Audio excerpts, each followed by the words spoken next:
Hi guys, I hope you're doing well. Um, okay, I hope that this works again. So far so good. It is Wednesday the 18th. Hope you guys are kind of getting into a groove and you've set up a little bit of a routine and you're keeping on track and doing well. I just got back from a run a little bit ago and was gonna shower and then do our video, but my kids all left. They went on a walk, so it's nice and quiet here. So I thought I'd get started. Okay, so you guys have been doing a real good job with my work, which has been great. I'm gonna try to keep this video a little shorter than yesterday. I got some feedback from folks that the PowerPoint was a little longer yesterday, so I'm gonna try to keep it under 10 minutes today. Okay. Again, feel free to email me. I love when you guys email. I love to get some feedback from you. I might even try like a Google Hangout or something maybe on Friday where if you have questions during our class, we could kind of like, I don't know, meet. Okay, I'm going to start. Okay. So this unit that we're doing, or this module that we're doing now is all about anxiety disorders. So it's anxiety disorders and then obsessive compulsive and then trauma related disorders. That's kind of like all one category. And again, I'm just hitting on, there's like many disorders in these, in the DSM-5, but I'm only really hitting on the main ones that you're gonna see on the AP exam, if we have it. Hopefully we do. I think we're gonna know more on the 20th, what's happening with AP exams. So in any case, anxiety disorders, these are, so anxiety disorders are all classifications that are distressing, persistent anxiety or maladaptive behaviors around anxiety. So we all get anxiety. I get anxiety. We all do, and that's normal. But I think what makes it like an anxiety disorder is that distressing, persistent, maladaptive behavior that happens when it's just constant, it persists, and it just doesn't go away. Okay. And in order to get, one of these diagnoses in the DSM-5, I believe it even says like you have to have like certain symptoms for 6 months or more. So again, we might have like right now is certainly an anxiety provoking time. So, this is normal to have this. Sorry, my group chat is going to be crazy. But I think what makes it a disorder is then when you have it like 6 months or longer, okay? In the anxiety-related disorders, there's two main ones that are going to be focused on in the AP exam, and that's the generalized anxiety disorder, or GAD, and then there's panic disorder, okay? And then there's also the specific phobia. Okay, so generalized anxiety disorder, that's like one disorder. That's kind of like the most common disorder. And believe it or not, 2/3 of women are more likely to have anxiety than men. It's more common in men than women. And just like we talked about yesterday, schizophrenia is more common in men than women. So a lot of these disorders, sometimes they're more common in one sex or the other. Okay, so let's talk about each specific one. So generalized anxiety disorder, or GAD, G-A-D, this is where it's an anxiety disorder in which a person, you're continuously tense, apprehensive, and you're in that constant state of fight or flight. That feeling where it's like you can't calm down. Like, I don't know if you've ever like almost been in an accident and then you're not, and then you get that like adrenaline rush, and it's kind of like it just, in this disorder, like it just doesn't go away. You're constantly feeling anxious. You're constantly feeling worried.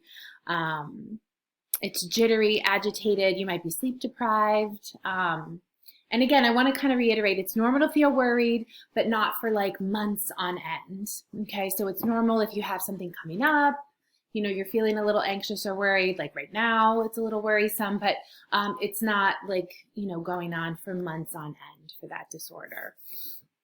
So it's like pathological worry, okay? Concentration might be difficult. Sleep is definitely, you can't sleep or you're sleeping too much sometimes with it. So you're trembling, sweaty, fidgety, agitated, and definitely sleep disruption is in this as well. Okay. All right, panic disorder. This one is an anxiety disorder characterized by specific panic attacks. And if you've had a panic attack before, you might know, like it's this like feeling like that you're gonna almost like you're gonna die. Like it's this chest pain, like you feel like there's a brick on your chest or you're choking. And the thing about a panic attack is it's very unpredictable. You don't know when it's going to occur, and then it sometimes can be minutes, sometimes it can be long, and it's just these intense and dreadful kind of like feelings. And there's some physical components with this where you feel like you can't breathe. There's a lot of chest pain. It's very real. And then it goes away, and then you don't really kind of know why it happened, or you don't know what triggered it, or sometimes you do know what triggers it, but like sometimes it just comes on, and there's not any rhyme or reason to it. The EP test really likes to trip you up a little bit with like what's the difference between anxiety disorder and a panic disorder. So I wanted to make sure that you guys knew that. So panic disorders are different than anxiety disorders because anxiety disorders are chronic, so it's gonna last like 6 months or longer. Where panic disorders, it's just these like sudden bursts of panic attacks, and they're short. Sometimes they're longer, but you just don't know. They strike suddenly. You don't know when it's gonna come, and they're persistent over a long period of time too, but they're different than anxiety. Panic disorders, you really get that physical symptom with that. And sometimes, I don't know if we've talked about this yet, I don't think so. Sometimes disorders can be comorbid, which means that you can have more than one at a time, right? You can have anxiety disorder, that generalized anxiety disorder, but then you could also have panic disorder with it. So those are comorbid. So, multiple disorders at once, okay? So an example of this is overwhelming fright, might experience, I don't know, one cornered by a lion. Okay. All right. Agoraphobia. This is what, if you watched Frozen, this is what Elsa had. She didn't like to go outside. So it's like fear, avoidance of public open spaces, such as crowds. A lot of times where you feel like you can't easily escape. Okay, so concerts, big crowds, subways, just fearing like going outside. So you might avoid situations in which, large amounts of people are at. So, being in a crowd, forms of public transportation, those kinds of things. Okay, so my mnemonic for this was I can't go in public, agoraphobia. You get it? Are you missing my mnemonics? I'm missing you guys. Okay, so that was anxiety disorder and panic disorder. Specific phobia, that's this persistent irrational fear and avoidance of a specific object, activity, or situation. Okay, so, you might be afraid of clowns, you might be afraid of spiders, you might be afraid of water, that's going to be hydrophobia. Yeah, it's like a specific irrational fear of like one object or one situation. Okay. Yeah. So that's a specific phobia. And one of these, if you can see these videos in here, I hope you can click on them. Like this one, she's afraid of like, I think pickles, believe it or not, she was on Maury Povich. And then this one, I forget what that one was, but those are good videos if you can check those out. They're just like a minute or two long. Okay. And then there's social anxiety disorder. And this is that intense fear of social situations. So then and it kind of leads into then not even going to situations that involve like social aspects. Okay. So like even talking to people. So it's just that real intense fear of kind of being like scrutinized. So you avoid public situations. You avoid eating out, going to parties, doing activities.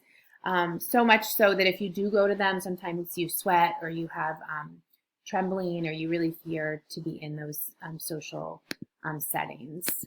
Okay. And we all, I mean, you know, just because you're shy doesn't mean that you have this social anxiety disorder. I mean, this is like a really significant fear of being in social situations. And again, it's like, it has to be maladaptive. So we have to have that, it's really affecting our day-to-day life. Okay. All right. So those were the anxiety disorders that we kind of chatted about. I'm going to quickly run through OCD again. Okay, sorry about that. So we're going to quickly go through obsessive compulsive disorder. So this is sometimes characterized as OCD. And this one is you have to have some obsessive thoughts or compulsive thoughts. Obsessions are thoughts, compulsions are behaviors. So you have to have some sort of, there's a criteria in the DSM-5 that you have to have so many for so long, and that's how you get the diagnosis. So an obsession is these uncontrollable patterns of thoughts. And it's, just characterized by all thought related. So just constant obsessive thoughts, like there's germs everywhere. You can't get away from it. And then compulsions are that's that irresistible urge to behave in a certain way. So before you leave, you might have to wash your hands 20 times, or you might have to, lock the doors a certain way, or so many times you do something. That's that compulsive behavior. Okay, so obsessive compulsive disorder then is disorder characterized by unwanted, repetitive thoughts and obsessions. Okay. And or actions, compulsions. So the big thing to remember here is the difference between an obsession, which is our pattern of thought, versus compulsion, which is the behavior. So there's a video that I have in the work that's Howie Mandel has obsessive compulsive disorder, and he's doing an interview with 2020 about his disordered thinking. So it's a really good, I think it captures kind of, the idea of this disorder. Okay. All right. So that is, washing your hands once, normal. Washing your hands 20 times because you're worried about germs, that might be a little excessive. And again, not just doing this one time, we're talking about over a long period of time, and it's affecting like day-to-day life. Okay. All right. And then the last disorder here is post-traumatic stress disorder. You might have heard about this before. They refer to it sometimes as PTSD. Usually there's this trauma that happens, and then PTSD is it's your body's reaction to that. Okay. So it's characterized by haunting memories, nightmares, social withdrawal, jumpy anxiety, numbness of feelings, insomnia. And all of this has to happen, and it kind of lingers 4 weeks after the traumatic experience. Okay, so this is really common among war vets, survivors of any, natural disaster, 9/11. A lot of people had PTSD after that. Rape, any child abuse, anything like that, any assault or natural disaster. Okay. All right. And then just kind of understanding these is just a quick here, with learning perspective, classical conditioning, when you think back on that, it's, how we learned behavior. Okay, I think I had to stop that real quick, sorry.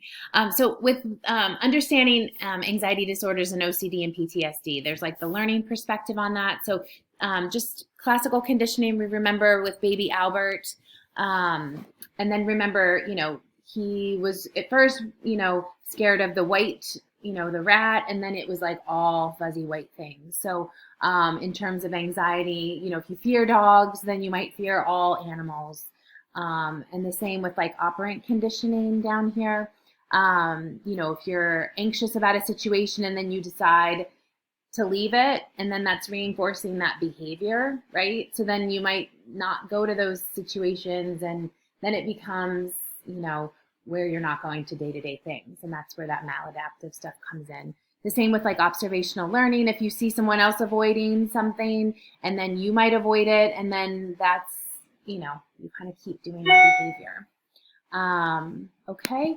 And then like I put observing a snake attack a friend, right? Then you might be afraid of a snake attacking. Okay. And the evolutionary benefit, humans see biologically predisposed to this fear. And then there's the genetic, you know, twin studies. There's, with some of these, if you're fear of the same thing, they say that there's some heritability to that. Okay, sorry, I did go 15 minutes again. I'm so sorry. I just miss you so much. So there's a couple videos.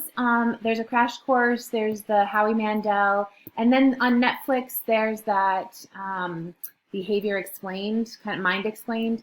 And they do a really good job with the anxiety one. So really, I'm going to just say pick one of those.